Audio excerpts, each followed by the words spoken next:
और इस समय आप तक जानकारी पहुंचाने के लिए हमारे साथ हमारी संवाददाता ईशा ठाकुर इस समय जुड़ गई हैं सीधा हरियाणा विधानसभा से। उनका रुख करेंगे। ईशा, फिलहाल किस तरह की जो स्थितियां हैं, चर्चाएं क्या हो रही हैं इस समय? मानसून सत्र का आज तीसरा और आखिरी दिन है और क्या कुछ आज जो कार्रवाई है वो रहने की उम्मीदें भी हैं पूरा दिन?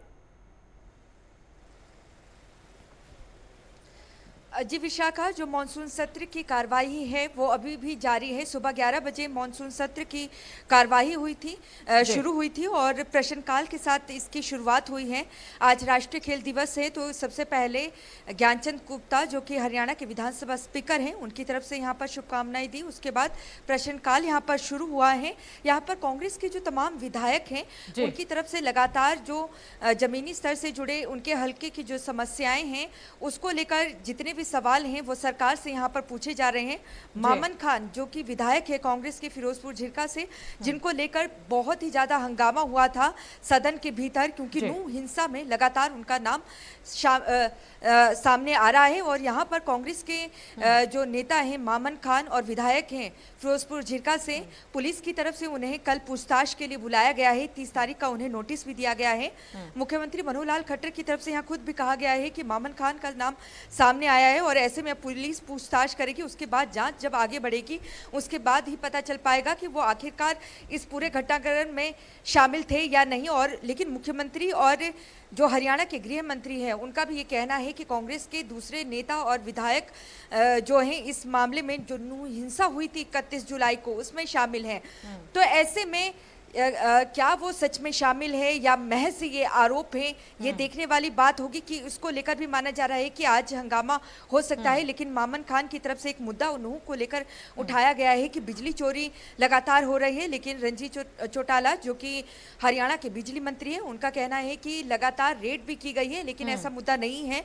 लेकिन विपक्ष कांग्रेस खासतौर से जिस तरीके से लगातार सत्ता पक्ष को घेरता था बेरोजगारी के मुद्दे पर, आज भी उनकी तरफ से घेरा गया है। और जिस तरीके से पंजाब हरियाणा हाईकोर्ट ने सीटी परीक्षा को लेकर अंतिम जब अगले दिन परीक्षा होनी थी उससे ठीक पहले रोक लगा दी थी, तो ये मुद्दा यहाँ पर हरियाणा की कांग्रेस विधायिका किरण चौधरी की तरफ से उठाया गया है कि सरकार कहीं ना कहीं भविष्य से खिलवाड़ कर रही है, युवाओं के भविष्य से। लेकिन मुख्यमंत्री की तरफ से भीतर जवाब दिया जा रहा है। अब माना जा रहा है कि जो प्रधानमंत्री फसल बीमा योजना है उसको लेकर एक ध्यानाकर्षण प्रस्ताव यहाँ पर लाया जाएगा इनेलो नेता अभय चौटाला की तरफ से।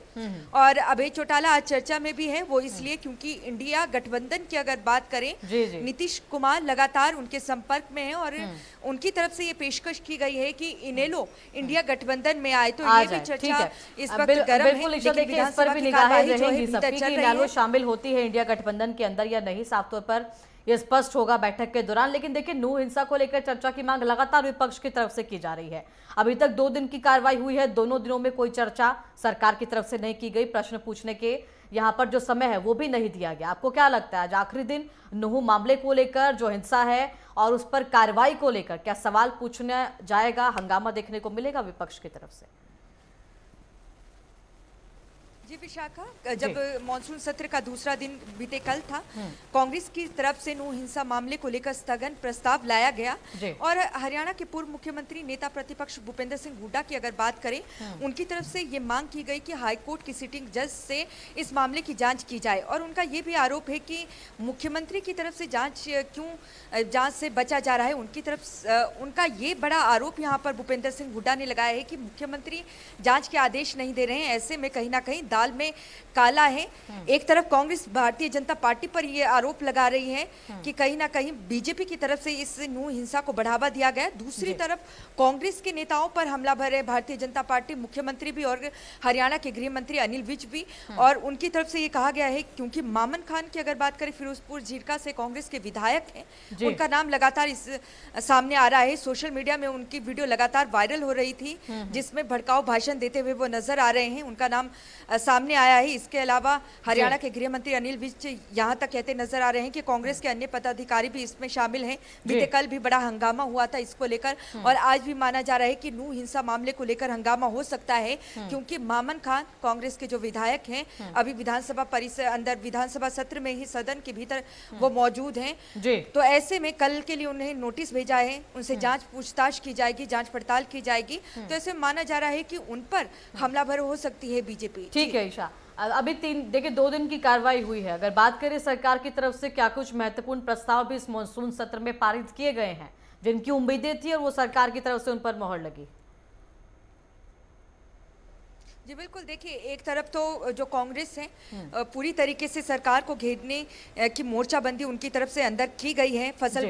प्रधानमंत्री फसल बीमा योजना की बात कर लें या बाढ़ के मुद्दे की बात करें, आज भी ये मुद्दा उठाया जाएगा कांग्रेस विधायकों की तरफ से कि बाढ़ से कई फसलें बर्बाद हुई है, उसका आंकड़ा सरकार दे। तो ऐसे में ये तमाम मुद्दे हैं जिनको वो कांग्रेस लगातार उठा रही है और घेरने की कोशिश कर रही है। क्योंकि अगर हम बात करें बीजेपी की, पूर्व खेल मंत्री हैं संदीप सिंह, यौन शोषण, उन पर यौन उत्पीड़न जैसे गंभीर आरोप लगे हैं। हालांकि वो भी मामला विचाराधीन है कोर्ट में भी और पुलिस भी इसकी जांच कर रही है। उसको लेकर सरकार को जरूर घेरा गया है यहाँ पर। लेकिन एक बड़ी सौगात बीते कल हरियाणा के मुख्यमंत्री ने दी है। कर्मचारी जो ग्रुप ए और बी के हैं, अनुसूचित जाति के, उन्हें आरक्षण दिया गया है 20%। एक बड़ी सौगात कह सकते हैं क्योंकि इससे पहले ग्रुप सी और डी के कर्मचारियों को ही पदोन्नति में ये आरक्षण दिया गया था। वो एक बड़ा फैसला बीते कल शाम को लिया गया है। सदन के भीतर ही इसकी जानकारी दी गई और 1 हफ्ते के भीतर अधिसूचना भी जारी हो जाएगी। तो माना जा रहा है कि जहां एक तरफ कांग्रेस घेरने की पूरी कोशिश यहां पर कर रही है सरकार को, चाहे बाढ़ का मुद्दा हो, बेरोजगारी का मुद्दा हो, संदीप सिंह का मुद्दा हो या फिर नू हिंसा भले ही कांग्रेस पर आरोप लग रहे हैं लेकिन कांग्रेस हमलावर है बीजेपी के ऊपर, इस पर सरकार को घेर रहे हैं। लेकिन एक बड़ी सौगात बीते कल मुख्यमंत्री ने दी है और आज 6 बजे तक सदन की कार्यवाही रहेगी। तो देखना होगा कि आगे क्या सरकार और भी कोई सौगात आज देगी या नहीं। जी बिल्कुल। और देखिए शून्यकाल से कहीं ना कहीं विधायक भी अपने अपने जो मुद्दे हैं, ज्वलंत मुद्दे हैं अपने अपने क्षेत्रों के, वो भी रखते हुए नजर आएंगे। क्या लगता है कि विधायक की तरफ से कोई मुद्दा उठाया गया है? पहले बात कही गई है कि सरकार का ध्यान उस ओर नहीं है और विधायक यहाँ पर उस मुद्दे को उठाने का जो प्रयास है वो करते हुए नजर आएंगे। बिल्कुल, सभी अपने अपने मुद्दे यहाँ पर उठा रहे हैं। मामन खान ने बिजली चोरी का मुद्दा उठाया जो कि नूह से जुड़ा हुआ है। तो शाम से विधायक हैं कांग्रेस के किरण चौधरी, उनकी तरफ से सीईटी परीक्षा को लेकर यहाँ पर सवाल खड़े किए गए हैं कि सरकार पहले से तैयार नहीं थी। जो पेपर भी दिए गए थे उसमें 2-2 सवाल थे। और इसके अलावा देखिए अभी जो जानकारी मिल रही है, बीजेपी के विधायक असीम गोयल, जेजेपी के विधायक जोगीराम सिहाग और इसके अलावा कांग्रेस के विधायक अमित सिहाग की अगर बात करें तो इन्हें सर्वश्रेष्ठ विधायक नियुक्त किया गया है। क्योंकि हर साल विधानसभा की तरफ से सर्वश्रेष्ठ जो विधायक हैं उन्हें चुना जाता है। अभी भीतर ये तीनों के नाम बीजेपी, जेजेपी और कांग्रेस की तरफ से चुने गए हैं। बीजेपी की तरफ से असीम गोयल, जेजेपी की तरफ से जोगीराम सिहाग और कांग्रेस की तरफ से अमित सिहाग, इन्हें सर्वश्रेष्ठ विधायक चुना गया है जिनकी तरफ से सदन के भीतर कार्यवाही में बढ़ चढ़ कर हिस्सा लिया गया है। सदन में अपने जो हल्के के मुद्दे हैं उठाए गए हैं, इसके आधार पर और उनकी कितनी बार वो सदन में मौजूद रहे, इन्हें मद्देनजर रखते हुए उन्हें यहाँ पर सर्वश्रेष्ठ जो विधायक है वो चुना गया है। और माना जा रहा है कि थोड़ी देर बाद यहाँ पर दोपहर में लंच टाइम होगा और उसके बाद जो मुद्दे हैं और उठेंगे। ध्यानाकर्षण प्रस्ताव यहाँ पर अभय चौटाला, इनेलो नेता लेकर आएंगे जिसमें पूछा जाएगा प्रधानमंत्री फसल बीमा योजना के तहत हरियाणा के कितने किसानों को मुआवजा दिया गया है। बाढ़ से भी कई फसलें यहाँ पर खराब हुई हैं और 12 जिले हरियाणा के बाढ़ की चपेट में आ गए थे। यहाँ पर कांग्रेस विधायकों से ये सवाल पूछा जाएगा कि अभी तक कितनी फसलें खराब हुई है, कितना मुआवजा दिया गया है। ये तमाम मुद्दे हैं जो आज उठने वाले हैं। जी बिल्कुल। और देखिए कहीं ना कहीं यही वो आंकड़े हैं जो सरकार को देने भी होंगे। मुख्यमंत्री की तरफ से आज अंतिम दिन अपना संबोधन हो सकता है, क्या कुछ उनके संबोधन में भी रहेगा पिछले कुछ दिनों में, चाहे नूह मामले को लेकर होने वाली कार्रवाई हो या सरकार की उपलब्धियां हो?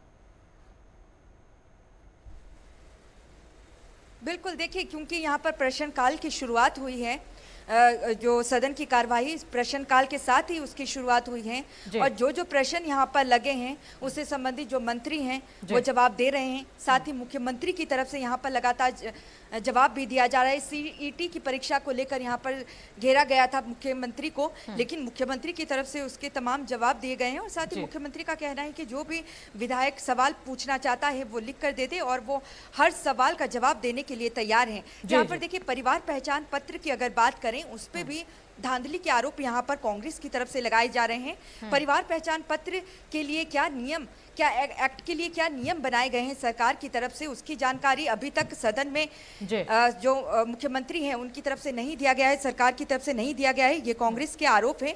वरुण चौधरी जो कि कांग्रेस के विधायक हैं, उनकी तरफ से ये मुद्दा उठाया जाएगा परिवार पहचान पत्र का, इसको लेकर घेरने की कोशिश करेंगे। और मुख्यमंत्री पहले ही ठीक है ईशा, बिल्कुल देखना होगा आज अंतिम दिन क्या क्या चीजें रहती हैं, जवाब जरूर दिया जाएगा। ठीक है ईशा, बिल्कुल देखना होगा आज क्या क्या चीजें रहेंगी विधानसभा के अंदर से, जानकारी आपसे लेंगे। लेकिन फिलहाल तमाम